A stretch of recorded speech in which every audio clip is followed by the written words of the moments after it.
ये एक ऐसी कहानी है जिसे सुनकर नींद उड़ जाएगी और गला सूख जाएगा। पानी सामने पड़ा होगा पर कोई पी नहीं पाएगा।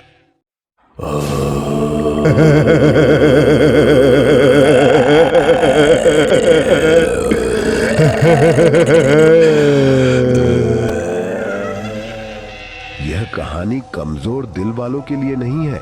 कृपया दिल मजबूत करके इस कहानी को सुने। सच्ची घटनाओं पर आधारित ये दास्तान आपके रोंगटे खड़े कर देगी।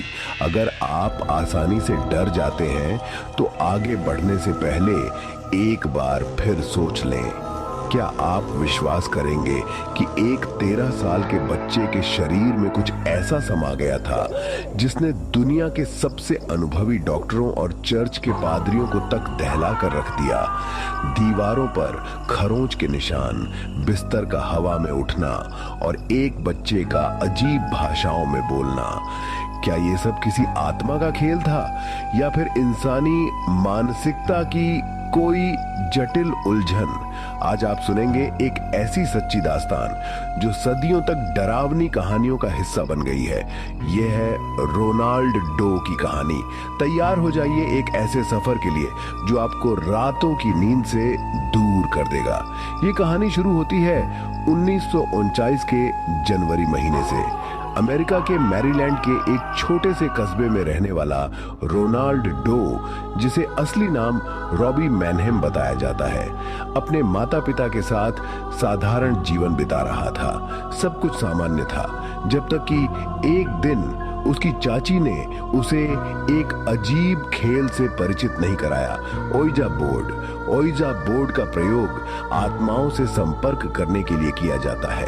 रोनाल्ड अपनी चाची के साथ इस बोर्ड का उपयोग करता, लेकिन जब उसकी चाची की अचानक मृत्यु हो गई तभी से उसके जीवन में भयानक घटनाओं का सिलसिला शुरू हुआ। रात के समय रोनाल्ड के कमरे से अजीब सी आवाजें आने लगीं। कभी फर्नीचर अपने आप हिलने लगता, कभी दीवारों पर अनजानी खरोंचें दिखाई देने लगती। सबसे भयानक दृश्य तब हुआ जब एक रात रोनाल्ड के माता पिता ने देखा कि उसका बिस्तर हवा में तैर रहा है। क्या यह कोई आत्मा थी जो रोनाल्ड की चाची की आत्मा के रूप में घर में आई थी, या फिर यह किसी बुरी शक्ति का संकेत था? डर के मारे रोनाल्ड के माता पिता उसे विभिन्न डॉक्टरों और मानसिक रोग विशेषज्ञों के पास ले गए। हर जगह एक ही उत्तर मिला, रोनाल्ड पूरी तरह से शारीरिक और मानसिक रूप से स्वस्थ था, लेकिन तब भी उसके साथ हो रही घटनाओं का कोई ठोस जवाब नहीं मिल सका। उसके शरीर में कभी अचानक जलन महसूस होती तो कभी उसका चेहरा एकदम बदल जाता। डॉक्टरों की समझ से परे इन घटनाओं ने पूरे मेडिकल जगत को सवालों के घेरे में डाल दिया। आखिरकार जब विज्ञान जवाब देने में नाकाम रहा तब रोनाल्ड के माता पिता ने चर्च की मदद लेने का फैसला किया।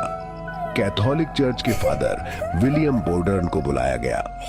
जब उन्होंने पहली बार रोनाल्ड को देखा तो उन्होंने महसूस किया कि यह बच्चा सामान्य नहीं था।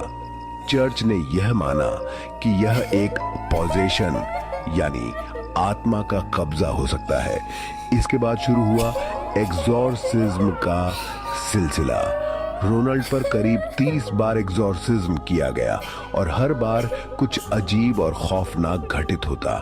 एक बार रोनाल्ड के शरीर पर अचानक ईविल, बुराई शब्द खुद ब खुद उभर आया। इस दौरान वह लैटिन और दूसरी प्राचीन भाषाओं में बोलने लगता, जिनमें से कोई भी उसने कभी सीखी नहीं थी। कई बार कमरे में इतना सर्द माहौल बन जाता कि पादरियों को लगा कि वे किसी अदृश्य शक्ति के करीब आ चुके हैं।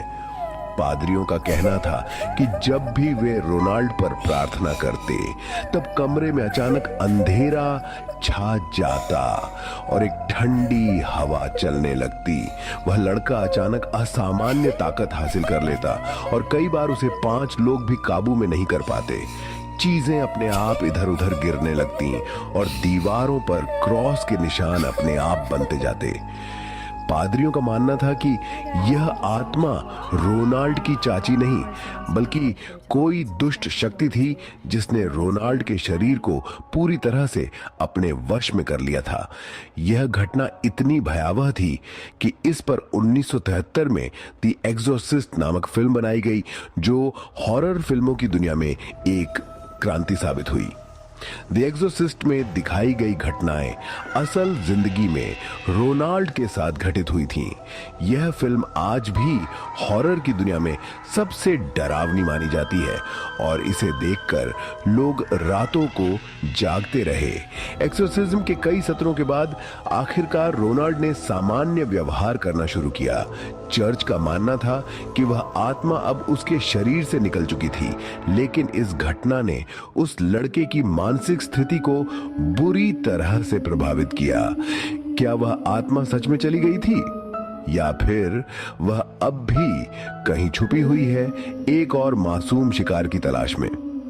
रोनाल्ड डो की ये कहानी हमें यह सोचने पर मजबूर करती है कि क्या वाकई आत्माएं और दुष्ट शक्तियां हमारी दुनिया का हिस्सा हैं, या फिर ये सिर्फ अंधविश्वास और भय का नतीजा है? इस सवाल का जवाब अभी भी अनसुलझा है। अगर आपने भी कभी कोई ऐसी रहस्यमयी घटना का अनुभव किया हो तो हमें जरूर बताएं। और हां, अगली बार फिर मिलेंगे एक और खौफनाक सफर में, यात्रा में। तब तक खुद का ख्याल रखें और अंधेरे में ज्यादा देर तक अकेले न रहें। तुम सबने रोनाल्ड की कहानी सुन ली, लेकिन समझा नहीं।